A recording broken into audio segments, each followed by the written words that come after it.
Hello बच्चों, स्वागत है आप सभी का आपके अपने YouTube channel Praveen Joshi classes में। आशा करता हूँ सभी बहुत अच्छे से होंगे।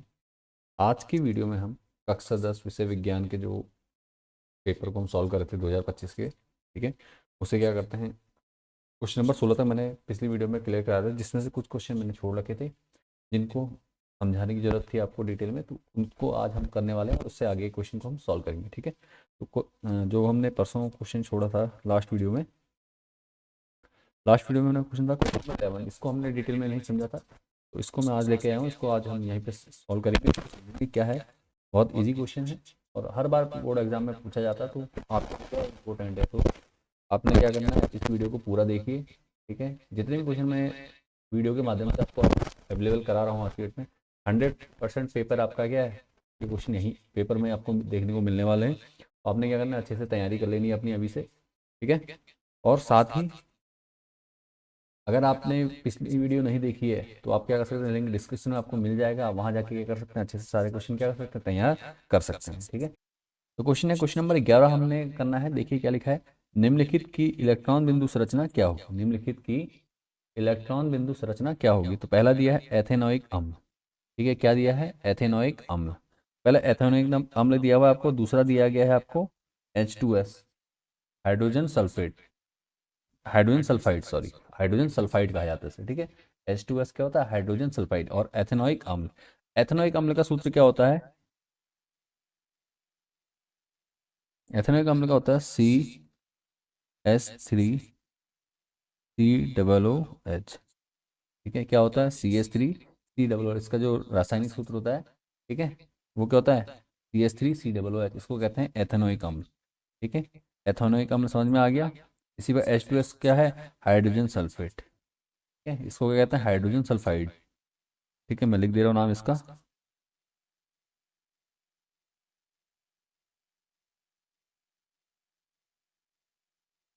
हाइड्रोजन सल्फाइड,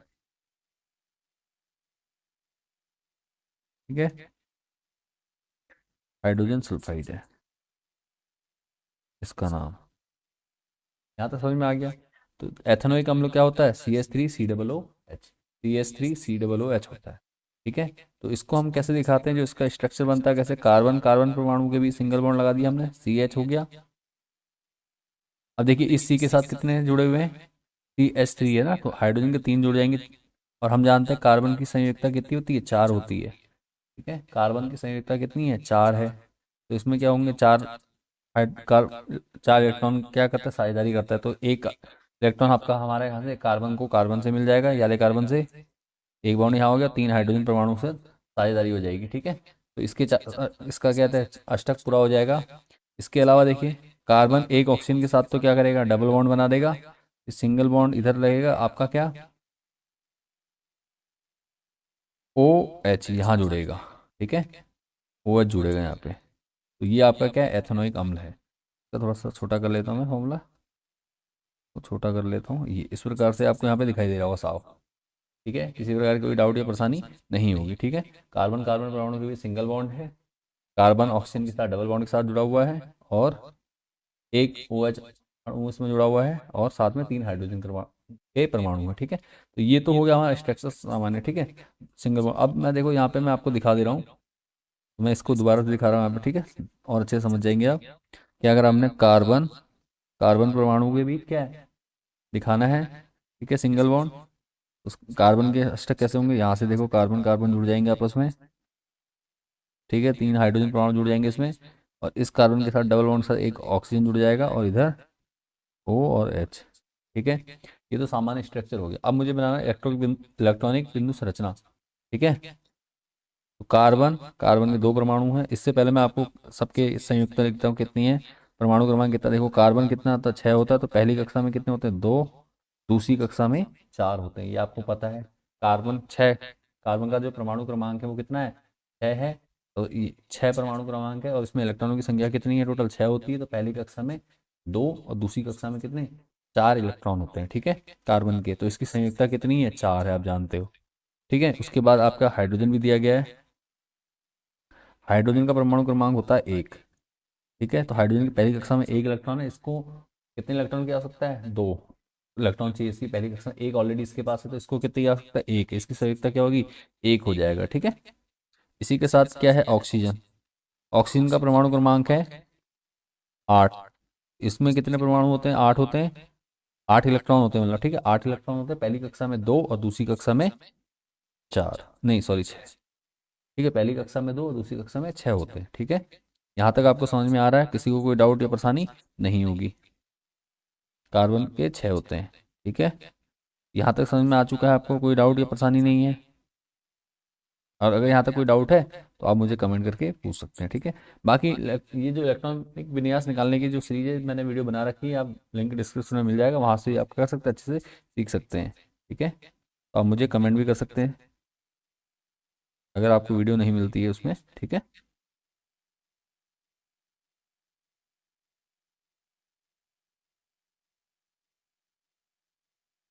ये ठीक है, यहाँ तक आपको समझ में आ रहा है, कोई डाउट या परेशानी नहीं है।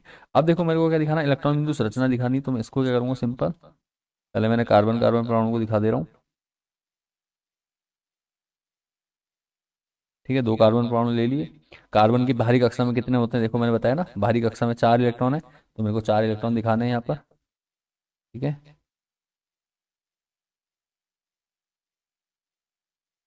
कार्बन की बाहरी कक्षा में कितने होते हैं, 4 इलेक्ट्रॉन होते हैं, ठीक है।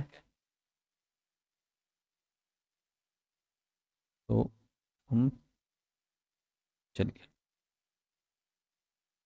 कार्बन, ये थोड़ा सा कर देते हैं thickness, कार्बन, कार्बन, ठीक है, 2 कार्बन परमाणु,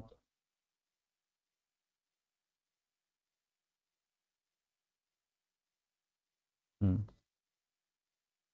अच्छा सॉरी, यहाँ नहीं, यहाँ करना है हमें,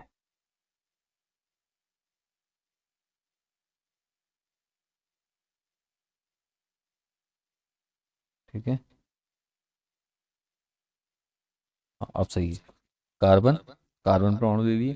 तो कार्बन की बाहरी कक्षा में कितने होते हैं, 4 होते हैं, ठीक है। हाइड्रोजन कितने जुड़े हैं, जैसे जैसे मैंने स्ट्रक्चर ही बनाया, सेम इसी स्ट्रक्चर पे हम काम करेंगे और इसको इजीली क्या करेंगे, समझेंगे, ठीक है।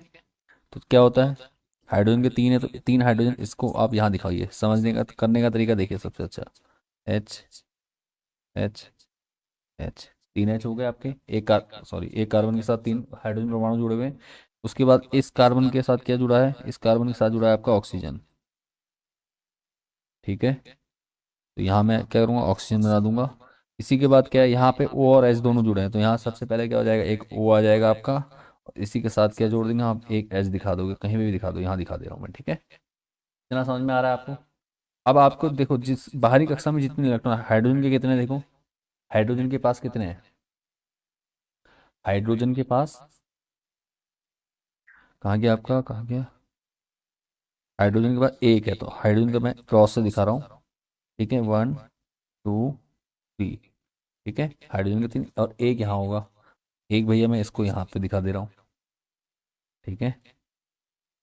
क्लियर है, यहाँ तक कोई डाउट या परेशानी नहीं होगी, हाइड्रोजन के हमने कितने दिखाया, सब में एक एक होता, हमने एक दिखा दिया। अब देखो क्या है, दूसरा क्या है हमारे पास, हमारे पास कार्बन, कार्बन के पास कितने होते हैं, 4 होते हैं भैया, तो 4 दिखा देंगे हम कार्बन के, ठीक है। कार्बन के 4 दिखाएंगे, कैसे करेंगे, कार्बन के 4, एक, 4 हैं तो क्या होगा, सिंपल, एक, 2, 3, 4, इसके 4 परमाणु हो गए। किसी को कोई डाउट यहाँ तक नहीं है, ठीक है। उसके बाद फिर से इस कार्बन के लेंगे, एक, 2, 3, 4, ठीक हो गया। एक काम करता हूँ, थोड़ा सा इसको पेन को ज़्यादा वो कर लेता हूँ, ज़्यादा इजी हो जाएगा।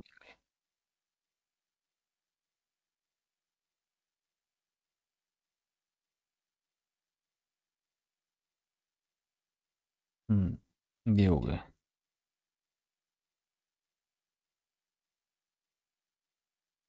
ठीक है, कार्बन के समझ में आ रहे हैं। और एक, 2, 3, 4, ये डॉट समझ में आ रहे हैं ना, चार इसके हो गए। अब हाइड्रोजन का ये हो गया था। ऑक्सीजन के कितने होते हैं बाहरी कक्षा में, छः होते हैं, तो भैया छः इसके हो जाएंगे। तो ऑक्सीजन के छः को मैं किस प्रकार दिखाऊंगा, देखो मुझे थोड़ा सा, मैं एक काम करता हूँ, कलर चेंज कर ले रहा हूँ, ठीक है, कलर रेड कर दे रहा हूँ। आप इजी समझिए, जो रेड वाले हैं डॉट, रेड वाले डॉट किसके हैं, ऑक्सीजन के, ठीक है। मुझे क्या करना है, सिंपल, एक, दो, तीन, चार, तो तीन, चार, पाँच, छः, सात, एक, आठ, ठीक है।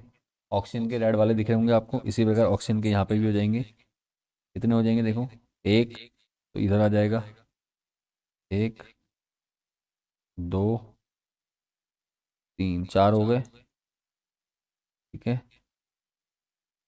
कितने हुए देखो, गिनो, तीन, तीन, छः, सात और एक, आठ।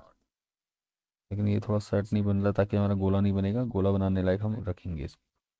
तो थोड़ा सा, पहले मैं इसको थोड़ा मूव कर लेता हूँ, इस प्रकार से, ठीक है। क्योंकि मुझे क्या करना है, गोले बनाने हैं आगे, तो इसलिए मैं क्या करूँगा, सिंपल इनको इस प्रकार से रखूँगा, ताकि क्या हो, हमारे पूरे आ जाएं, ठीक है। इधर मैं दिखा देता हूँ, यहाँ हमारा एक आएगा, यहाँ एक आएगा, ठीक है।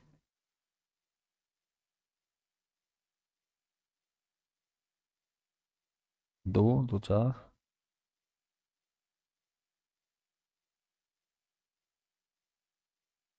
दो, ठीक है। इसके कितने, दो, चार, छः।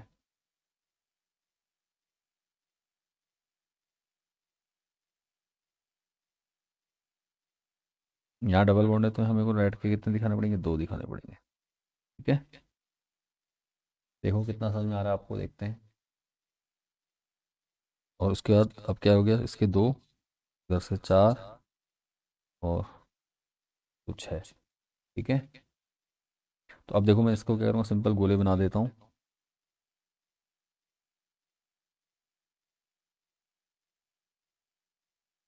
तो क्या हो जाएगा देखो, पहले कार्बन के कर लो पूरे, दो, चार, छः, दो, आठ, ठीक है। इसको थोड़ा सा पास लाऊं,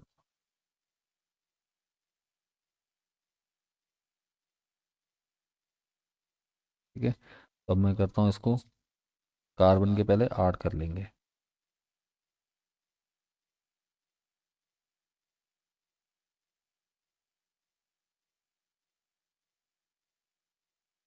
ठीक है।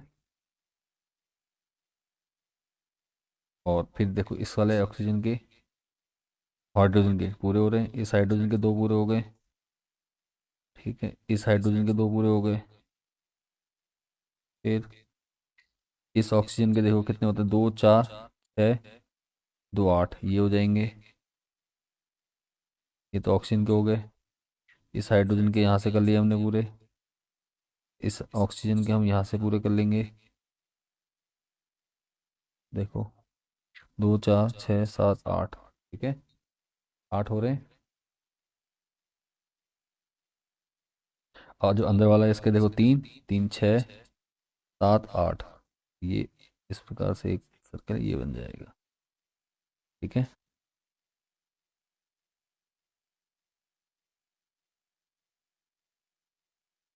यहाँ दिखा दोगे आप, एक तो डॉट है हमारा, डॉट को मैं 70 पे लेके जाऊँगा पहले,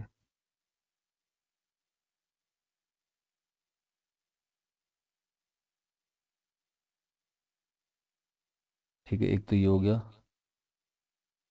और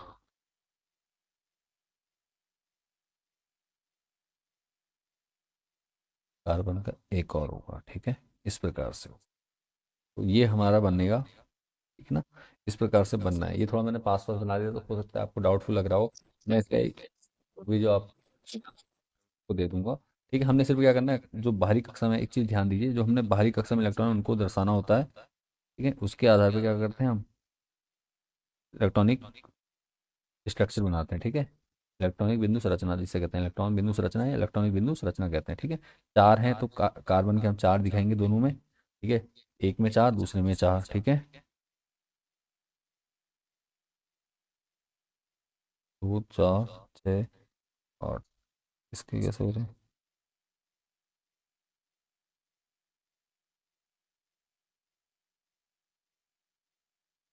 2, 2 4, 2 6, 1 2 3 4, 1 2 3 4, हाँ ठीक है। तो ये ठीक है, और कार्बन के 6 दिखाए, हाइड्रोजन का एक दिखाना हमने, इस प्रकार से हमने कर लेना है, ठीक है। तो किसी प्रकार का कोई डाउट लग रहा है आपको तो आप कमेंट कीजिए मुझे, ठीक है। बाकी इसकी एक डिटेल वीडियो में अभी और बनाने वाला हूँ, जो आपको डिस्क्रिप्शन में लिंक मिल जाएगा साथ में, वहाँ पे करेंगे हम, ठीक है। इसको है इजी, बस यहाँ पे क्या है, सर्कल जो है पास पास हो गए हैं, ठीक है। तो ये है, उसके बाद देखिए क्या है, H2S है, हाइड्रोजन सल्फेट, ठीक है। हाइड्रोजन सल्फेट का बनाना है, तो मैं इसको ले चलता हूँ और इसे हटा देता हूँ पहले,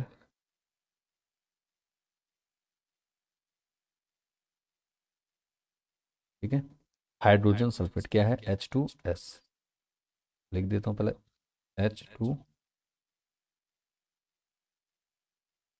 H2S हाइड्रोजन सल्फाइड, ठीक है। क्या है, H2S है। तो इसका बनेगा, देखो सल्फर का कितना होता है, देखो सल्फर का जो परमाणु क्रमांक होता है वो होता है 16। तो सीधी सी बात है, इसकी पहली कक्षा में 2, दूसरी कक्षा में 8, और बची हुई कक्षा में कितने, 6 आते हैं, ठीक है। 6 इलेक्ट्रॉन होते हैं, तो इसको कितने की कितने इलेक्ट्रॉन पूरा करने की जरूरत है, 2 इलेक्ट्रॉनों की आवश्यकता है, ठीक है। ठीक हो गया। इसी प्रकार हाइड्रोजन, हाइड्रोजन का भी आप जानते हैं, हाइड्रोजन का एक है, एक है तो क्या हो जाएगा, इसकी पहली कक्षा में एक आएगा, इसीलिए क्या यहाँ पे 2 चाहिए थे, इसलिए हाइड्रोजन के 2 परमाणु जुड़े हैं यहाँ पे, ठीक है। यहाँ तक तो समझ में आता है आपको। तो अब क्या करना है, हमने सिंपल इसको दिखाना है। तो सल्फर का एक परमाणु होगा, और देखो इसका इसका इलेक्ट्रॉनिक विन्यास बनाते हैं, सल्फर हाइड्रोजन के 2 हैं, ठीक है। अब देखो, तो सल्फर के कितने टोटल, सल्फर के हमें 6 हैं इलेक्ट्रॉन बाहरी कक्षा में, ठीक है। कहाँ गया, एक मिनट। तो सल्फर के 6 हैं, तो मैं इसको दिखा देता हूँ, 6 मुझे साझे करने हैं, एक इधर आएगा, ध्यान से देखिएगा, एक, दो, एक, दो, एक, दो, ठीक है। टोटल रेड कलर से दिखा दिए मैंने, कितने हैं हो गए इसके, सल्फर के 6 हो गए हमारे। अब बचे हमारे पास क्या, हमारे पास बचा है हाइड्रोजन। तो हाइड्रोजन के कितने होते हैं, एक एक होते हैं, तो हाइड्रोजन, सॉरी इसको फिर से ब्लैक करना पड़ेगा, रुको, यहाँ से ले, ठीक है। यहाँ पे देखो, ये हमने हाइड्रोजन का एक दिखा दिया, इधर भी हाइड्रोजन का एक हो गया, बस इतना ही करना है इसमें, ये हमारा कंप्लीट हो गया, ठीक है। क्योंकि इसमें ज़्यादा परमाणु नहीं है हाइड्रोजन कार्बन के, तो ये इजीली आपको क्या समझ में आ गया होगा। करना एक ही है, जब आप कर लेते हो प्रैक्टिस, तो उसके बाद आपको कोई प्रॉब्लम नहीं होती, ठीक है। इसको देखो, हाइड्रोजन को एक सर्किल में ले लेंगे, इसी प्रकार ये वाला हाइड्रोजन एक सर्किल में आ जाएगा। फिर क्या कहते हैं, आपका बचा क्या, सल्फर, सल्फर के 6 थे और 2 हाइड्रोजन के परमाणु आए, हमने यहाँ से इसको लेके जाना है, यहाँ से ऐसे करके यहाँ तक दिखा रहा है। चलो इसको ऐसा करता हूँ मैं, सर्किल हमारा जो है इसको थोड़ा सा सेट कर लेता हूँ, ये बिंदु है, इसको उठाकर, और ये बड़ा ज़्यादा हो गया, चलो मैं पहले सर्किल बना लेता हूँ, क्योंकि समझ में अच्छे से आ जाएगा। यहाँ ले जाता हूँ, ये हो गया,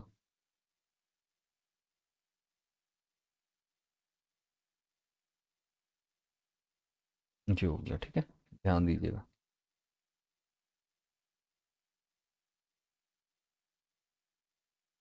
मेरा एक इलेक्ट्रॉन मेरे को कहाँ दिखाना है, यहाँ पे रेड ब्लैक कलर का यहाँ दिखा दूंगा, ये हो गया, ठीक है।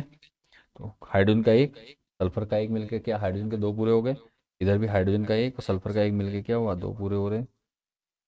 मैं इसको हटा के थोड़ा सा, हाँ ये, अब मैं दोबारा से कर देता हूँ इसको, हाइड्रोजन, हाइड्रोजन का कितना है, एक है, और फिर हमें चाहिए था रेड कलर, रेड कलर का ये कॉपी करेंगे, और यहाँ पे सल्फर का एक, इस प्रकार से देखो, सल्फर के कितने, 2 2 4 2 6 2 8 का स्टेप पूरा हो गया साझेदारी करके, और हाइड्रोजन का, तो ये हमारा क्या, इलेक्ट्रॉन बिंदु संरचना होगी हाइड्रोजन सल्फाइड की, ठीक है। हाइड्रोजन सल्फाइड की संरचना हमने बना दी है, आपको समझ में आ गई होगी, किसी प्रकार कोई डाउट या परेशानी नहीं होगी जहाँ तक है, ठीक है। तो इसी प्रकार से हमने क्या किया है, पीछे इसका भी बनाया हुआ है, तो ये आपको समझ में आ गया होगा। तो जब डिटेल में आप क्या कहते हैं, इसको और डिटेल में सीखना हो तो आप मुझे कमेंट कीजिए, मैं इसको और अच्छे से समझा दूंगा आपको, ठीक है। ताकि चित्र साफ बन जाए। आगे बढ़ते हैं नेक्स्ट क्वेश्चन की ओर।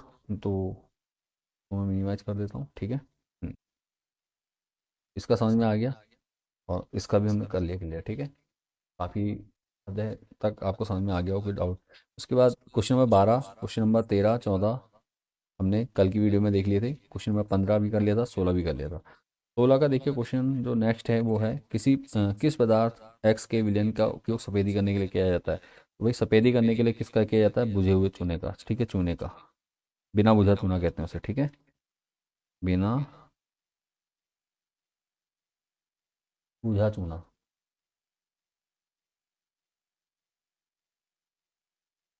बुझा चूना, ठीक है। इसका नाम क्या है, कैल्शियम ऑक्साइड। नाम देख लीजिए, पदार्थ एक्स का नाम और उसका सूत्र। तो पदार्थ एक्स का नाम है कैल्शियम ऑक्साइड,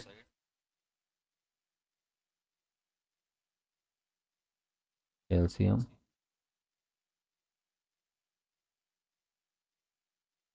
ऑक्साइड, ठीक है, ठीक है। कैल्शियम कैल्शियम ऑक्साइड, और इसका सूत्र जो है वो है CaO,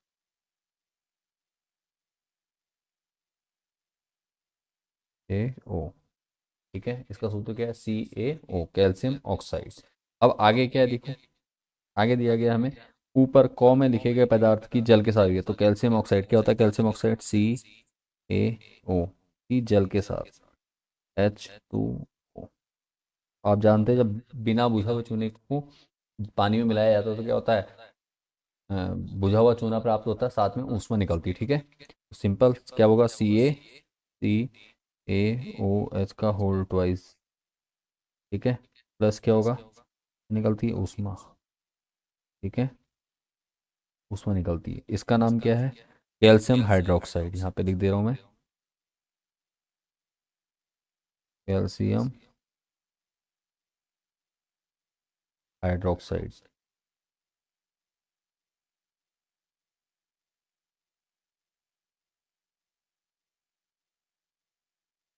ठीक है।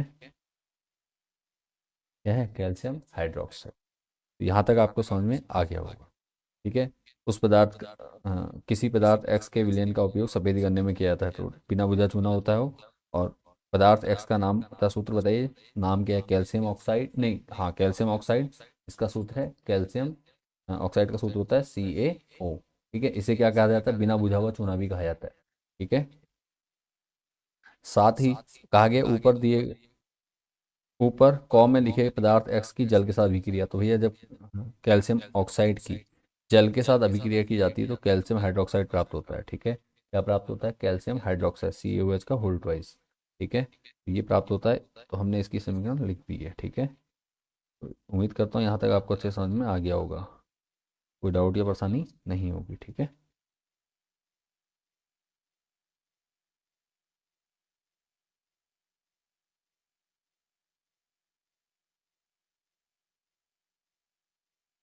ये नाम है इसका, मैं लिख दे रहा हूँ यहाँ पर अलग से, कैल्शियम हाइड्रोक्साइड। यहाँ पे 2 आएगा प्लस उसमें, ठीक है। ये क्लियर है, कोई डाउट या परेशानी लग रही है तो आप मुझे कमेंट कर सकते हैं, ठीक है। चलो बढ़ता हूँ मैं नेक्स्ट पेज की ओर। नेक्स्ट पेज में कुछ क्वेश्चन और है हमारे, देखो क्या है, ये है समीकरण संतुलित करनी है। चलो इन समीकरणों को संतुलित करते हैं। मैं पेज को थोड़ा बड़ा कर लेता हूँ ताकि मैं यहीं पे समीकरणों को संतुलित कर सकूँ, ठीक है। ये आपकी स्क्रीन पे पूरा आ गया होगा। चलिए, तो मुझे संतुलित करना है, क्या लिखा है, BaCl2, बेरियम क्लोराइड, ठीक है। पहला क्या है, पेन को मैं थोड़ा सा, हाँ, ठीक है, ठीक है। तो बेरियम क्लोराइड की सल्फ्यूरिक अम्ल के साथ अभिक्रिया हुई है, ठीक है। बेरियम क्लोराइड की, तो क्या किया है, बेरियम ने सल्फ्यूरिक अम्ल के साथ अभिक्रिया हो गई, बेरियम सल्फेट के साथ जुड़ गया आयन के साथ, और हाइड्रोजन किसके साथ जुड़ गया, हाइड्रोजन क्लोरीन के साथ, ठीक है। ये हुआ यहाँ पर, ये इस प्रकार से, यही हमको दिखाना है क्या, ठीक है। तो क्या हो गया, ये कौन सी अभिक्रिया कहलाएगी, द्विस्थापन अभिक्रिया। इसमें क्या है, दोनों के आयनों ने क्या किया, एक दूसरे से एक्सचेंज कर लिया, देख बेरियम सल्फेट के साथ ये, हाइड्रोजन क्लोरीन के साथ, ठीक है। तो क्या होगा, इसको संतुलित करना है हमने, तो संतुलित करेंगे। सिंपल संतुलित करने के लिए हम क्या करेंगे, बेरियम का एक है, तो बेरियम का दोनों पक्षों में क्या होती है, इलेक्ट्रॉन तत्वों के परमाणुओं की संख्या कितनी होनी चाहिए, बराबर होनी चाहिए, तभी क्या होती है हमारी समीकरण संतुलित होती है, ठीक है। तो बेरियम का एक क्लियर है, सल्फर का एक क्लियर है, ऑक्सीजन के यहाँ चार है, ऑक्सीजन के यहाँ चार है, क्लियर है। अब आगे बढ़ते हैं। क्लोरीन के यहाँ पे दो हैं, क्लोरीन के यहाँ पर एक है, हाइड्रोजन के यहाँ पे दो है, यहाँ पे हाइड्रोजन का एक है, तो हम सिंपल क्या करेंगे यहाँ पर, बहुत इजी क्वेश्चन इक्वेशन है, यहाँ पे हम करेंगे दो लिख देंगे, ठीक है। हमने क्या करा, दो लिख दिया, ठीक है। हमारा क्या हो गया, दो हो गया। जैसे ही हमने दो लगाया, हाइड्रोजन के दो बराबर, क्लोरीन के दो बराबर, तो हमारी समीकरण क्या संतुलित हो गई है, ठीक है। चलिए बढ़ते हैं नेक्स्ट इसमें। ए आई, नहीं सॉरी, ए एल, एल्यूमिनियम है, एल्यूमिनियम की कॉपर क्लोराइड के साथ विक्रिया हुई है, CuCl2, तो क्या बना, AlCl3, ठीक है। AlCl3 इसके साथ जुड़ा ये, तो बनाया इसने AlCl3, ठीक है। तो AlCl3 क्या बनेगा, और कॉपर अलग हो गया। तो अब देखो क्लोरीन के तीन है, यहाँ क्लोरीन के दो हैं, तो हमें संतुलित करना है इसको। तो सीधी सी बात है, जितने यहाँ दिख रहे हैं, तीन दिख रहे हैं, यहाँ दो दिख रहे हैं, तो क्या करेंगे, सिंपल तीन से यहाँ गुणा कर दो, तीन से यहाँ गुणा कर दो, ठीक है। यहाँ तीन से गुणा कर दी, तो तीन से गुणा कर दी, तीन हो गए, यहाँ पे तीन लिख दिया आपने, ठीक है। अब देखो कॉप क्लोरीन के तो कितने हैं, तीन है, तीन का हमने क्या यहाँ कर दिया, और जो ये दो था क्लोरीन के साथ, वो यहाँ आ जाएगा, यहाँ लिख, इससे गुणा कर देंगे दो से, ठीक है। अब देखो तीन दूनी छः, क्लोरीन के कितने हो गए, Cl के कितने हैं, मैं थोड़ा पेन को छोटा करता हूँ, बहुत हो रहा है, पेज ज़्यादा बड़ा है इससे, देखें अभी भी थोड़ा ज़्यादा ही लग रहा है, हाँ ठीक है, ठीक है। यहाँ पे दो लिखा था मैंने, अब आपको समझ में आ जाएगा अच्छे से।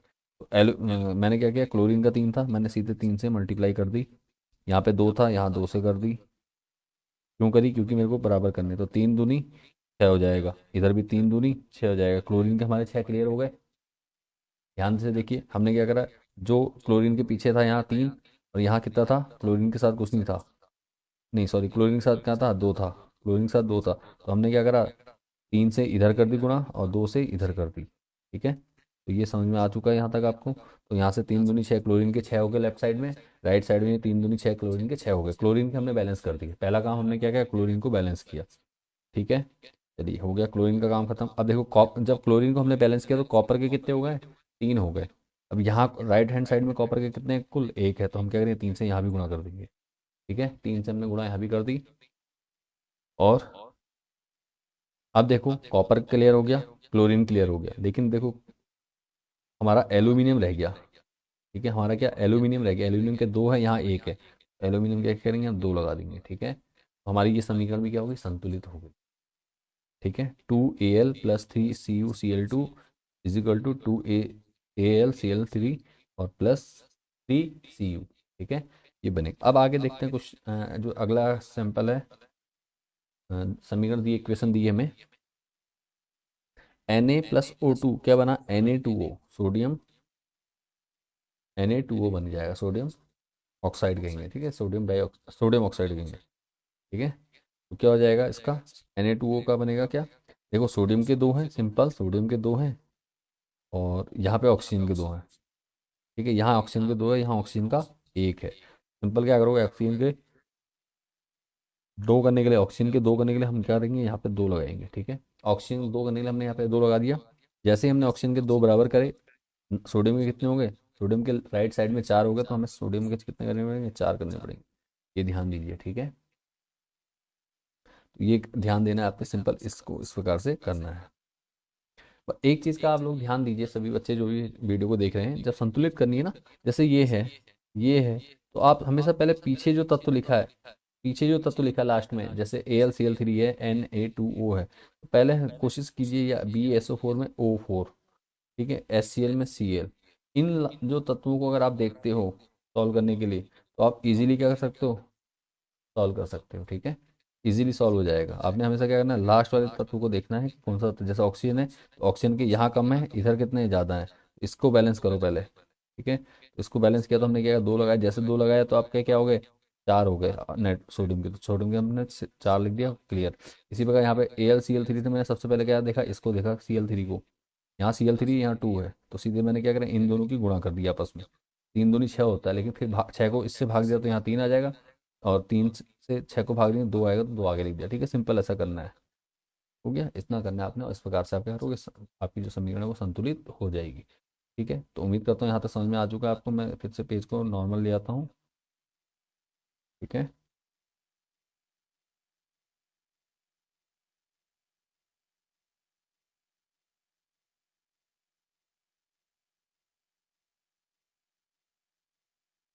तो ये हमारी समीकरण संतुलित हो चुकी है। अब देखो, सोडियम को क्वेश्चन है, सोडियम को मिट्टी के तेल में डुबोकर क्यों रखा जाता है। ठीक है, सोडियम को मिट्टी के तेल में डुबोकर या केरोसिन ऑयल में डुबोकर क्यों रखा जाता है, क्योंकि आप जानते हो जो सोडियम धातु है वो क्या है, अधिक क्रियाशील धातु है। सोडियम अत्यधिक क्रियाशील धातु है, जो वायु के संपर्क में आते ही क्या होती है, तेजी से विस्फोट के साथ जलने लगती है। ठीक है, तेजी से क्या होता है, विस्फोट के साथ जलने लगती है, जिस इसी अभिक्रिया को रोकने के लिए, ठीक है, इसी अभिक्रिया को रोकने के लिए क्या किया जाता है, सोडियम को कैरोसिन या मिट्टी के तेल में डुबोकर रखा जाता है। ठीक है, तो ये आपको समझ में आ गया होगा, कोई डाउट या परेशानी नहीं होगी। ठीक है, सोडियम क्या है, अत्यधिक क्रियाशील धातु है। ठीक है, क्या है, अत्यधिक क्रियाशील धातु। चलिए बढ़ता हूँ आगे। अब देखो, भर्जन और निस्तापन क्या है, बहुत अच्छी वो है प्रोसेस। भर्जन क्या होता है, ठीक है, भर्जन और निस्तापन का प्रयोग किया जाता है अयस्कों के सांद्रण के लिए, मतलब अयस्कों से धातु प्राप्त करने के लिए। ठीक है, अयस्कों से धातु को प्राप्त करने के लिए क्या किया जाता है, भर्जन और निस्तापन विधियों का प्रयोग किया जाता है। ये दो मुख्य विधियां हैं जो आपकी क्या होती है, अयस्कों के सांद्रण के लिए उपयोग की जाती है। सांद्रण का मतलब अयस्कों से धातु का निष्कर्षण करने के लिए। ठीक है, तो जो भर्जन है, भर्जन को देखो क्या कहते हैं, रोस्टिंग कहते हैं। ठीक है, ध्यान दीजिए, रोस्टिंग। ठीक है, भर्जन को क्या कहते हैं, अंग्रेजी में रोस्टिंग कहते हैं। ठीक है, तो भर्जन क्या होता है, भर्जन का मतलब ये है कि जब वायु की उपस्थिति में हम क्या करते हैं, अयस्क को उच्च ताप पे जलाते हैं। ठीक है, उच्च ताप पे क्या करते हैं, गर्म करते हैं। ठीक है, भर्जन क्या है, भर्जन है आपका जब हम ऑक्सीजन वायु की उपस्थिति में, ठीक है, मतलब ऑक्सीजन की उपस्थिति में कह सकते हो। ठीक है, ऑक्सीजन की उपस्थिति में क्या करते हैं, अयस्क को तीव्र ताप पर, अधिक तापमान पर क्या करते हैं, गर्म करते हैं। तो क्या होती है प्रक्रिया, क्या कहलाती है, भर्जन कहलाती है। ठीक है, इसमें क्या होता है, जो ऑक्सीजन है वो अलग हो जाती है फिर। ठीक है, वायु की उपस्थिति में, क्लियर हो गया। और जो निस्तापन है, निस्तापन में क्या होता है, निस्तापन में हम वायु की अल्प मात्रा में या निर्वात में, ठीक है, अल्प मात्रा में या निर्वात में क्या करते हैं, उच्च ताप पे धातु है इसको क्या किया जाता है, गर्म किया जाता है। तो क्या हो जाता है, वहां पे भी हमें क्या प्राप्त होता है, धातु प्राप्त होती है, लेकिन उसको, इस प्रक्रिया को क्या कहते हैं, निस्तापन कहते हैं। ठीक है, परिभाषा के लिए मैं आपको पीडीएफ बना के दे दूंगा, मैंने पीडीएफ बना रखी है। ठीक है, डिस्क्रिप्शन में आपको लिंक मिल जाएगा, वहाँ से फ्री ऑफ कॉस्ट क्या कर सकते हैं, डाउनलोड कर सकते हैं आप। ठीक है, आपको हमारी वेबसाइट पे सारा कंटेंट क्या है, फ्री ऑफ कॉस्ट मिल जाना है। प्रवीण जोशी क्लासेस आप गूगल में सर्च कीजिए, वहाँ पे आपको सारी चीज़ें इजीली मिल जाएंगी। ठीक है, चलिए बढ़ते हैं आगे। भर्जन समझ में आ गया होगा कि वायु की उपस्थिति में क्या, उच्च ताप पर अयस्कों को गर्म किया जाता है। निस्तापन वायु की अनुपस्थिति में, ठीक है, वायु की अनुपस्थिति में उच्च ताप पे क्या, अयस्कों को गर्म किया जाता है। ठीक है, इस प्रकार से जब धातुओं का शोधन किया जाता है तो इनको क्या, भर्जन और निस्तापन कहते हैं। ठीक हो गया, आगे बढ़ते हैं। क्वेश्चन नंबर 18 है आपका, पुष्प की अनुदैर्ध्य काट का स्वच्छ नामक चित्र बनाइए। ठीक है, परागकोश, वर्तिकाग्र और अंडाशय के बारे में बताइए। तो अंडाशय किसमें होता है, मादा युग्मक में होता है। ठीक है, वर्तिकाग्र, वर्तिका के ऊपरी हिस्से को वर्तिकाग्र कहते हैं। ठीक है, और परागकोश क्या होता है, जहाँ पराग क्या होता है, स्थिर होते हैं। ठीक है, पराग रहते हैं। ठीक है, पराग बनते हैं। तो ये सब क्या है आपका, पुष्प की अनुदैर्ध्य काट है। इसके लिए अगर आपको वीडियो चाहिए तो आप मुझे कमेंट कीजिए, इसका भी लिंक मैं आपको डिस्क्रिप्शन में दे दूंगा। ठीक है, क्योंकि ये काफ़ी लंबा प्रोसेस हो जाता है बनाने में और उसमें, तो मैं इसको यहाँ पे नहीं डिस्कस कर रहा हूँ, आप अपनी बुक से देख सकते हैं इसको। और अगर आपको इसकी डिटेल चाहिए तो आप मुझे कमेंट कीजिए, मैं आपको प्रोवाइड करा दूंगा। ठीक है, चलिए बढ़ते हैं आगे नेक्स्ट में। सेम अगला क्वेश्चन भी आपका बायो से है, जिसमें आपको क्या, सचित्र वर्णन किसका, मानव श्वसन श्वसन तंत्र का। ठीक है, मानव श्वसन तंत्र का स्वच्छ नामक की चित्र बनाइए, उसमें निम्नलिखित भागों को अंकित कीजिए। सेम क्वेश्चन है। ठीक है, उसके बाद आपके श्वास नली है। ठीक है, श्वास नली क्या होती है, श्वास नली जो हमारी गर्दन की जो नली है उसको कहते हैं श्वास नली, जिससे जो एयर है, हवा है, वो कहाँ जाती है, हमारे फेफड़ों तक पहुँचती है। ठीक है, फिर उसका कुपी का आपको पता है, कुपी का क्या होता है। ठीक है, और साथ में फुसफुस, फुसफुस का मतलब लंग्स, मतलब फेफड़े। ये क्या है, फेफड़े, फेफड़ों का कार्य भी आपको पता है, फेफड़े कहाँ पर होते हैं, ठीक है। तो ये आपने क्या करना है, देख लेना है, चित्र बना लेना है। अगर किसी बार कोई डाउट है, आप इससे रिलेटेड कोई वीडियो चाहते हैं तो आप मुझे कमेंट कीजिए, ठीक है। क्वेश्चन नंबर 18 में जितने भी हैं तो आप मुझे क्या करेंगे, कमेंट करेंगे। 3 नंबर का एक पेपर में क्वेश्चन आएगा, ठीक हो गया। बढ़ते हैं आगे। अगला है पादप हार्मोन्स क्या है, ठीक है। पादप हार्मोन्स क्या होते हैं। पादप हार्मोन्स ऐसे रासायनिक पदार्थ होते हैं जो क्या होते हैं, पादपों की वृद्धि, ठीक है, वृद्धि, परिपक्वन, जनन, इन सब के लिए क्या होते हैं, उत्तरदायी होते हैं, ठीक है। पादप क्या है, एक प्रकार के क्या है, केमिकल है, रासायनिक पदार्थ हैं। पादप हार्मोन्स क्या है, हार्मोन्स क्या होते हैं, रासायनिक पदार्थ होते हैं, उन्हें क्या कहते हैं, हार्मोन्स कहते हैं। और पादपों में, पादप मतलब जंतुओं, सॉरी, पादप मतलब पेड़ पौधों में पाए जाने वाले हार्मोन्स को पादप हार्मोन्स कहते हैं, ठीक है। जैसे जिब्रेलिन, साइटोकाइनिन, ठीक है, ये सभी क्या है, पादप हार्मोन्स है। कई बार आपसे क्वेश्चन पूछा जाता है पादप हार्मोन्स के नाम बताइए। पादप हार्मोन्स के नाम क्या हो जाएंगे, जिब्रेलिन, साइटोकाइनिन और एसेट्रा, ठीक है। आगे बढ़ते हैं, अगला क्वेश्चन है, अनैच्छिक क्रियाएं और प्रतिवर्ती क्रियाएं एक दूसरे किस प्रकार भिन्न है।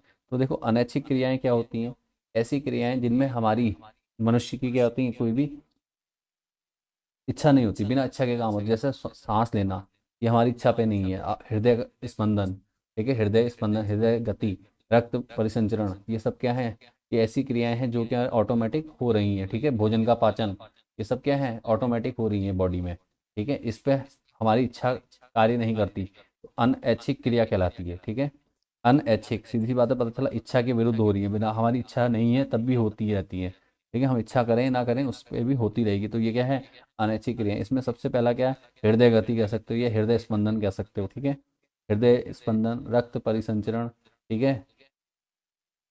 तो ये सब क्या है, श्वसन भी आपकी क्या है, अनैच्छिक है, ठीक है। इस प्रकार से अब देखिए क्या है, अनैच्छिक क्रिया समझ में आ चुकी होगी आपको। अब आते हैं प्रतिवर्ती क्रिया। प्रतिवर्ती क्रिया क्या होती है, प्रतिवर्ती क्रिया होती है ऐसी क्रियाएं जो बाहरी उद्दीपनों पे अचानक होती हैं, ठीक है। जैसे आपके पैर में कांटा चुभ जाए, तुरंत आप क्या करते हैं, पैर को उठा लेते हैं, ठीक है। माइंड तक सिग्नल पहुंचने से पहले क्या होता है, हमें पता चलता जाता है, तब तक हम क्या करते हैं, पैर उठ जाता है। कभी गर्म चीज़ पे हाथ छू लेते हैं तो हाथ एकदम पीछे हट जाना, ये सब क्या है, प्रतिवर्ती क्रियाएं। कोई भी बाहरी उद्दीपन के फलस्वरूप कोई अनुक्रिया हो बॉडी के द्वारा, ठीक है, कोई बाहरी उद्दीपन हो, बाहरी उद्दीपन हो, उसके अनुरूप क्या हो, कोई प्रतिक्रिया हो, तो उसे क्या कहते हैं, हम प्रतिवर्ती क्रिया कहते हैं, ठीक है।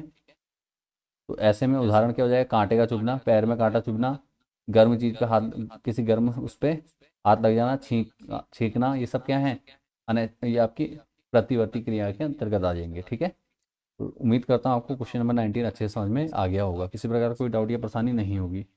बाकी इन सभी के जो रिटर्न नोट्स हैं मैंने बना रखे हैं, अगर आपको चाहिए तो आप मुझे कमेंट कर सकते हैं, मैं आपको प्रोवाइड करा दूंगा, ठीक है।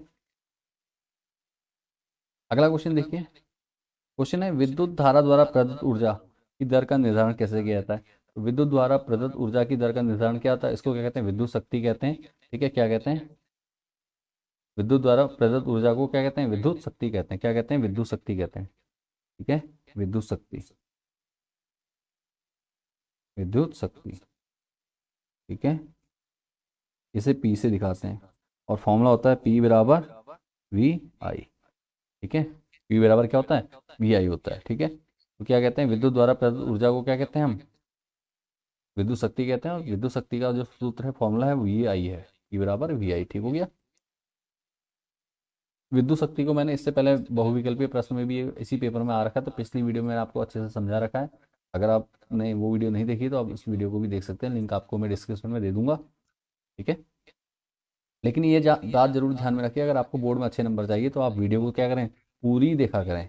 आधी वीडियो जितने भी बच्चे देख रहे हैं वो फंसेंगे पेपर में फिर, ठीक है ना, क्योंकि आधा अधूरा ज्ञान नुकसानदायक होता है हमेशा। इसलिए आपने क्या करना है, जब भी आप वीडियो तक आ रहे हैं तो कोशिश ये कीजिए कि वीडियो को पूरा देखिए। अगर एक बार में नहीं होता तो 2 बार में देखिए, 3 बार में देखिए, जब भी देख रहे हैं आप वीडियो को पूरा जरूर कीजिए, क्योंकि आधा अधूरा ज्ञान क्या होता है, नुकसानदायक होता है, ठीक है। चलिए बढ़ते हैं आगे। अब देखिए क्या अगला क्वेश्चन नंबर 2 है। कोई विद्युत बल्ब 220 वाट के जनित्र से संयोजित है, ठीक है, 220 वाट का जनित्र है। तो वी बराबर कितना हो जाएगा हमारा, देखो मैं यहीं पे सॉल्व कर दे रहा हूँ इसको, वी बराबर 220, ठीक है। वी बराबर कितना, 220 वोल्ट, ठीक हो गया। और यदि बल्ब से 0.50 एम्पियर विद्युत धारा बहे, तो विद्युत धारा को किससे दिखाते हैं, आई से दिखाते हैं। आई बराबर कितना है, 0.50 एम्पियर, प्रोवाइड हुई, तो बल्ब की शक्ति क्या है? तो बल्ब की शक्ति, शक्ति का फॉर्मूला होता है हमारा पी। ठीक है, पी बराबर कितना हो जाएगा? V I. V I value रख दीजिए, वी की वैल्यू कितनी? 220 गुणा 0.50। ठीक है, समझ में आ रहा होगा? तो 22 पंजे होता है 110। 110 दशमलव कितने अंक के बाद लगेगा? और 2 जीरो और थे तो 2 जीरो ही लगेंगे, और साथ में क्या दशमलव है तो दशमलव दिया, तो 110 हो जाएगा।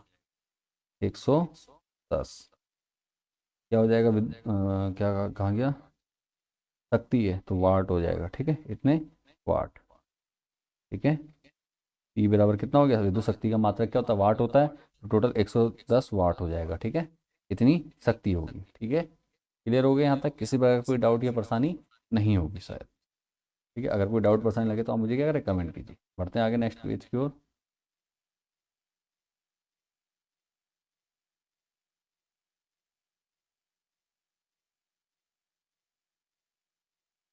अब है देखो क्वेश्चन। बढ़िया क्वेश्चन दे रखा है। देखो क्वेश्चन क्या दिया गया, दिए गए परिपथ आरेख में गणना कीजिए। परिपथ का कुल प्रतिरोध निकालना है आपको। देखो आलेख आरेख दिया हुआ नीचे सामने आपको दिख रहा है स्क्रीन में। ठीक है, दो प्रतिरोध श्रेणी क्रम में जुड़े हैं, फिर दो नीचे श्रेणी क्रम में जुड़े हैं, उसके बाद ये चारों के आपस में समांतर क्रम में जुड़े हुए हैं। ठीक है, तो आपने क्या करना है, सिंपल इसको देखते हैं, बताता हूँ मैं आपको। साथ ही परिपथ में प्रवाहित कुल विद्युत धारा ज्ञात करनी है। ठीक है, परिपथ में प्रवाहित धारा ज्ञात करनी है, तो आर निकालना है आपको और वो करना है। तो हम देखो इसको क्या कहते हैं, इसको मैं कह देता हूँ R1। देखो ध्यान से देखना, पहले इस प्रतिरोध को मैंने R1 कहा, इसको मैंने R2 कहा। ठीक है, इसको मैं R3 कहूँगा नीचे वाले को, और R4। ठीक है, इतना ध्यान में रखिए, जिस क्रम में जुड़े हुए हैं उसी क्रम में फॉर्मूला यूज कर लेना है हमने पहले। ठीक है,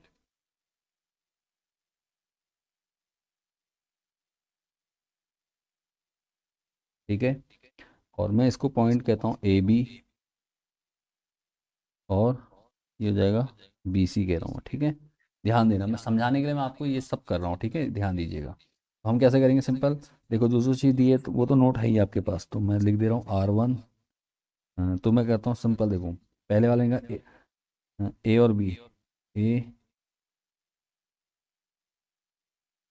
और बी प्रतिरोध,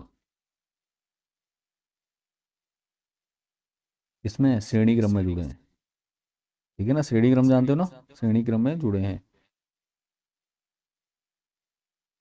जुड़े हैं, इसलिए इनका कुल प्रतिरोध कितना होगा, मैं सीधे लिख दूँ, इसलिए आर डैश कहता हूँ मैं इसको। ठीक है, ऊपर वाले को कहता हूँ आर डैश कह दे रहा हूँ मैं, सिंगल। ठीक है, आर डैश। ठीक हो गया, आर डैश बराबर कितना हो जाएगा? R1 plus R2।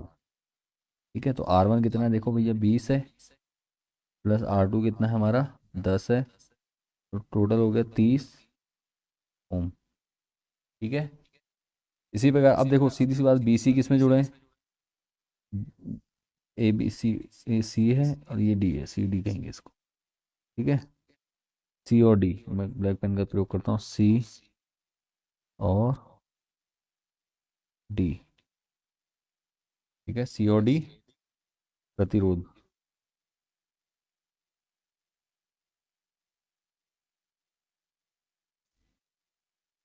भी किसमें है? श्रेणी क्रम में, श्रेणी क्रम में जुड़े हैं।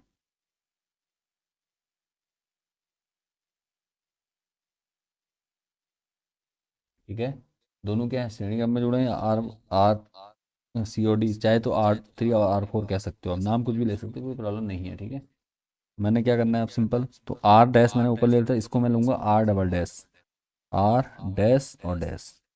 ठीक है, आर डैश डैश। ठीक है? इसको क्या कह देंगे, देखो अब क्या हो जाएगा, R3 प्लस R4। R3 हमारा कितना है, 5, प्लस R4 कितना है, 25, बराबर कितना हो जाएगा यहाँ पे, बराबर हो जाएगा हमारा 30 ओम। ठीक है, 30 ओम हो गया, यहाँ तक समझ में आ रहा है? किसी प्रकार का कोई डाउट या परेशानी नहीं होगी, सही है। ठीक है, अब देखो क्या है हमारा, जो अब आर और आर डैश, ये पूरा इन दोनों का जो टोटल आया वो क्या आया, इसको हमने कहा, देखो मैं इसको दिखा रहा हूँ, देखो इन दोनों का टोटल कितना हुआ, आर डैश का हमने, इन दोनों का टोटल कितना हुआ आर डबल डैश का, ठीक है।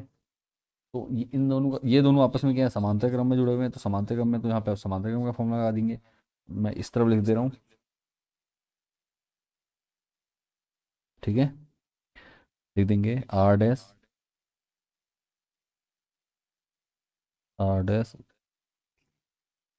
वो आर डबल डैश समांतर क्रम में जुड़े हैं, क्रम में जुड़े हैं, ठीक है। तो इसलिए क्या हो जाएगा, 1/r, कैपिटल आर, ठीक है। मैं पूरा कह रहा हूँ 1/r ले रहा हूँ, बराबर क्या हो जाएगा, 1/r dash plus 1/r double dash, ठीक है। ये क्या है, समांतर क्रम के लिए सूत्र है। श्रेणी क्रम के लिए क्या था, आर, अगर हमें समय श्रेणी क्रम में कुल प्रतिरोध निकालना होता है तो आर बराबर होता है R1 plus R2 plus R3, इस प्रकार से चलता है। और अगर समांतर क्रम में निकालना होता है तो क्या होता है, 1/r1 बराबर 1/r equal to 1/r1 plus 1/r2 plus 1/r3 होता है, ठीक है। ये आपको पता रखा है। लिंक आपको डिस्क्रिप्शन में मिल जाएगा, दोनों क्रम को मैंने अच्छे से समझा रखा है, आप वहाँ से क्या कर सकते हैं, देख सकते हैं वीडियो को, ठीक है। अगर आपको वीडियो नहीं मिलती लिंक में तो आप मुझे कमेंट कर दीजिए। आगे बढ़ता हूँ मैं। तो अब क्या वैल्यू पुट कर देंगे, क्या होगा, 1/r डैश कितना है, 1/30 हो जाएगा, प्लस 1/30, ठीक है। 1/30 प्लस 1/30, एलसीएम कितना है, 30 है, दोनों सेम है तो 30 हो जाएगा, 1 + 1 2 हो गया, काट दो, बराबर कितना आएगा, 1/15, 1/r बराबर। अब इसको सॉल्व करेंगे तो आर बराबर कितना हो जाएगा हमारा, आर बराबर आ जाएगा हमारा टोटल 15 ओम। तो कुल प्रतिरोध कितना हो जाएगा हमारा, कुल प्रतिरोध हो जाएगा हमारा 15 ओम। यही हमारा क्या है, आंसर होगी, ठीक है। ये हमारा आंसर हो गया, ये तो हमने निकाल दिया क्वेश्चन नंबर 1 का, तो यहाँ पे आएगा 15 ओम, ठीक है। 15 ओम आ गया। अब कहा जा रहा है परिपथ में कुल प्रवाहित धारा निकालनी है। तो धारा होती है वी बराबर क्या होता है, वी बराबर आई आर, ठीक है। यहाँ पे मैं सेकंड कर रहा हूँ, ठीक है। तो धारा आई बराबर क्या होगा, आई बराबर हो जाएगा V/R, ठीक है। आई बराबर क्या हो जाएगा, V/R। मुझे आई निकालना है, ठीक है, ध्यान दीजिएगा, मुझे क्या निकालना है, आई निकालना है। वैल्यू पुट कीजिए, वी की वैल्यू देखो दी है 24 वोल्ट, ये दी है नीचे, ठीक है। ये देखो 24 वोल्ट दी है, चाहो तो मैं यहाँ लिख सकता हूँ, नहीं लिखना है तो यहाँ पे दे रखी है, आप देख लीजिए, आप लिख लीजिएगा, ठीक है।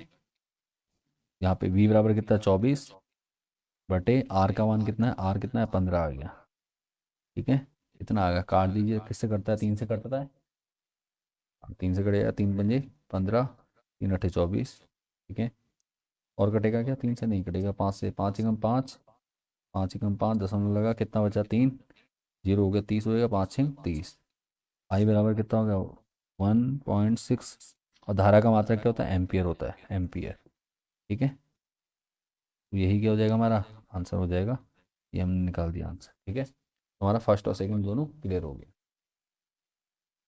तो उम्मीद करता हूँ आपको ये क्वेश्चन अच्छे से समझ में आ गया होगा, किसी प्रकार का कोई डाउट या परेशानी नहीं होगी, ठीक है।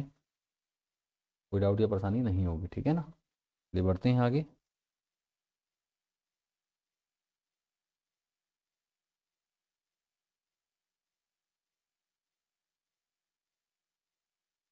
अब देखो अगला क्वेश्चन दिया गया है, बहुत अच्छा क्वेश्चन है। क्वेश्चन नंबर 22, एक विद्यार्थी जो कि अंतिम पंक्ति में बैठा है को श्यामपट्ट पढ़ने में कठिनाई होती है, ठीक है। अंतिम विद्यार्थी कौन है, जो जिसको क्या श्यामपट्ट पढ़ने में कठिनाई होती है, यह किस प्रकार के दोष है, ठीक है। यह किस प्रकार का दोष है आपको बताना है, ठीक है। इसके उत्पन्न होने के दो कारण बताइए, ठीक है। इसके उत्पन्न होने के दो कारण बताइए, ठीक है। इसके उत्पन्न होने के दो कारण भी हमें क्या करने हैं, बताने हैं, ठीक है। यहाँ तक का हमने करना है।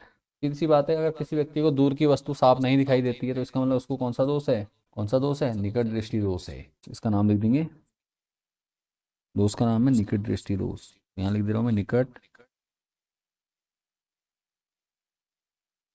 दृष्टि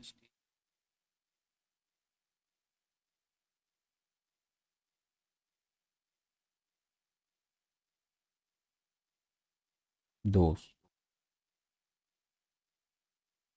ठीक है। निकट दृष्टि दोष है, और उत्पन्न होने के दो कारण, उत्पन्न होने के क्या कारण है? तो उत्पन्न होने का निकट दृष्टि दोष कब होता है? एक तो वक्रता त्रिज्या का बढ़ जाना, ठीक है, वक्रता त्रिज्या का बढ़ जाना, नेत्र की जो, ठीक है।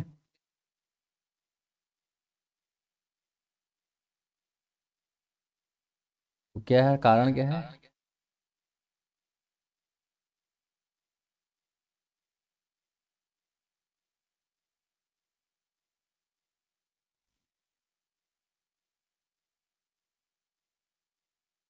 हाँ चलो लिखिए, क्या लिखेंगे? दो कारण जो है, पहला कारण क्या होगा? वक्रता बढ़ जाना, ठीक है, नेत्र लेंस की वक्रता बढ़ जाना, ठीक है, वक्रता बढ़ जाना, लिख देंगे नेत्र लेंस की, नेत्र लेंस की वक्रता बढ़ जाना, ठीक है, वक्रता बढ़ जाना, बढ़ जाना, ठीक है। जिससे क्या होता है? फोकस दूरी कम हो जाती है, वक्रता बढ़ेगी तो फोकस दूरी क्या होती है? कम हो जाती है, ठीक है, वक्रता बढ़ जाना जिससे फोकस दूरी कम हो जाती है। या नेत्र गोले का व्यास बढ़ जाना, दूसरा आ जाएगा नेत्र गोले का, नेत्र गोले का व्यास बढ़ जाना, व्यास बढ़ जाना, ठीक है, तो ना नेत्र गोले का व्यास बढ़ जाना। उम्मीद करता हूँ यहाँ तक आपको क्वेश्चन समझ में आ गया होगा, ठीक है। जब दूर की वस्तु तो स्पष्ट ना दिखाई दे, पास की वस्तु स्पष्ट दिखाई दे, तो इसका मतलब कौन सा दोष है? निकट दृष्टि दोष है। दृष्टि दोष के कारण क्या है? नेत्र लेंस की वक्रता का बढ़ जाना और नेत्र गोले का व्यास बढ़ जाना। और आगे भी क्वेश्चन इसमें दिया हुआ है, इसका निराकरण कैसे किया जा सकता है? तो इसका निराकरण करने के लिए क्या किया जाएगा? एक तो क्या होगा, निराकरण के लिए क्या करेंगे? लेंस का प्रयोग करेंगे, ठीक है।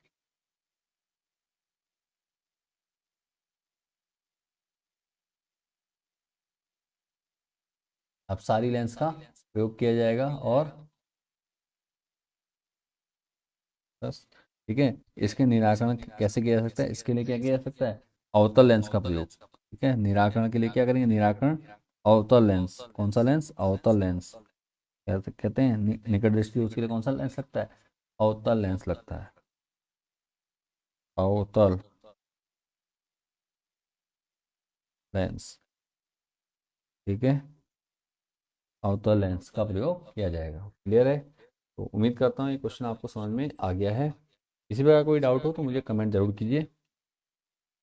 क्वेश्चन नंबर 23 है, पारितंत्र से आप क्या समझते हैं? तो पारितंत्र के बारे में आपको मैंने पिछली वीडियो में बता रखा है, वीडियो में आप देख सकते हैं, लिंक आपको डिस्क्रिप्शन में मिल जाएगा। और अपमार्जक भी क्या होते हैं ये भी मैंने आपको बता रखा। अपमार्जक क्या होते हैं? जो मृत जीवों और पौधों को भोजन के रूप में ग्रहण करते हैं, उन्हें क्या कहते हैं? अपमार्जक कहते हैं, ठीक है। तो ये हमारा क्या है, क्वेश्चन है। क्वेश्चन नंबर 23 मैंने करा रखा है, तो उसको मैं यहाँ पे नहीं करा रहा हूँ। आपको पिछली वीडियो जो दी है लिंक डिस्क्रिप्शन में मिल जाएगा, वहाँ पे आप डिटेल में देख सकते हैं। इसके बाद नेक्स्ट क्वेश्चन है, ओजोन क्या है? यह किसी पारिस्थितिकी पारितंत्र को किस प्रकार प्रभावित करती है? ठीक है, ओजोन क्या है, ये किसी पारितंत्र को किस प्रकार प्रभावित करती है, ये बताना है। तो ओजोन क्या है? ओजोन क्या है? ओजोन की क्या एक परत होती है जो क्या करती है? पारिस्थितिक तंत्र को, क्या, सूर्य से आने वाली पराबैंगनी किरणें, जो अल्ट्रा वायलेट किरणें होती है, इनसे क्या करती है? सुरक्षित रखती है, ठीक है। तो वही आपका क्या हो जाएगा? आंसर हो जाएगा इसका भी, ठीक है। बाकी इन सभी क्वेश्चन के आपको पीडीएफ कहाँ मिल जाएगी? लिंक डिस्क्रिप्शन में दे दूंगा, बस आपका कमेंट आ जाए एक बार कि आपको चाहिए, तो मैं आपको प्रोवाइड करा दूंगा, ठीक है। अगला है, दो अजैव निम्नीकरणीय पदार्थ के नाम बताइए। तो दो अजैव निम्नीकरणीय पदार्थ क्या है? सबसे पहले तो ये देख लीजिए, अजैव निम्नीकरणीय पदार्थ क्या होते हैं? ऐसे पदार्थ जो रिसाइकिल नहीं हो सकते हैं, जैसे प्लास्टिक। प्लास्टिक क्या होता है? इनको क्या करते हैं? जो प्राकृतिक वो हैं, अपमार्जक हैं, जो, ठीक है, जो क्या करते हैं? हर चीज़ को कार्बनिक रूप में बदल देते हैं, वो भी क्या कर सकते हैं? इनको नष्ट नहीं कर सकते हैं, ठीक है, इनको नष्ट नहीं कर पाते हैं, तो इसीलिए इनको क्या कहा जाता है? अजैव निम्नीकरण पदार्थ कहा जाता है। तो जिसमें क्या आते हैं? दो पदार्थ आते हैं के नाम कहा गया है। तो पहला आएगा आपका प्लास्टिक,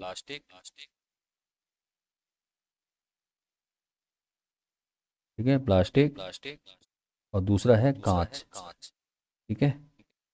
ये दोनों क्या हैं? अजैव निम्नीकरणीय पदार्थ, ठीक हो गया, कांच और प्लास्टिक। ये क्या है, अजैव न्यूनीकरणीय पदार्थ हैं। तो उम्मीद करता हूँ यहाँ तक आपको समझ आया। उसके बाद देखो रेडॉक्स अभिक्रिया है, क्या है। तो रेडॉक्स अभिक्रिया क्या होती है, ऐसी अभिक्रिया, रेडॉक्स अभिक्रिया, ठीक है। रेडॉक्स अभिक्रिया क्या होती है, उदाहरण से बताइए। तो रेडॉक्स अभिक्रिया होती है ऐसी अभिक्रियाएं जो क्या होती हैं, जिनमें अपचयन और उपचयन, ठीक है, अपचयन अभिक्रिया और उपचयन अभिक्रिया दोनों एक साथ होती हैं। इन्हें क्या कहते हैं हम, इन्हें कहते हैं रेडॉक्स अभिक्रिया कहते हैं, ठीक है। तो रेडॉक्स अभिक्रिया आप समझ में आ गया होगा। लिंक मैंने आपको डिस्क्रिप्शन में दिया है, पूरा चैप्टर मैंने आपको डिटेल में समझा रखा है, वहाँ से आप देख सकते हैं। बाकी इसकी पीडीएफ मैं आपको अलग से दे दूंगा, ठीक है। यहाँ तक कोई दिक्कत या परेशानी आपको जहाँ तक है नहीं होगी। आज हो गया हमारे 24 क्वेश्चन ने यहाँ पे कंप्लीट कर लिए हैं। उम्मीद करता हूँ वीडियो पसंद आई है आपको। वीडियो पसंद आई है, वीडियो को लाइक कीजिए, दोस्तों के साथ शेयर कीजिए। अगर पहली बार चैनल पर आए हैं तो चैनल को सब्सक्राइब जरूर कीजिए, ठीक है। इसी के साथ मैं इस वीडियो को यहीं पे समाप्त करता हूँ और अब मिलता हूँ नेक्स्ट वीडियो में।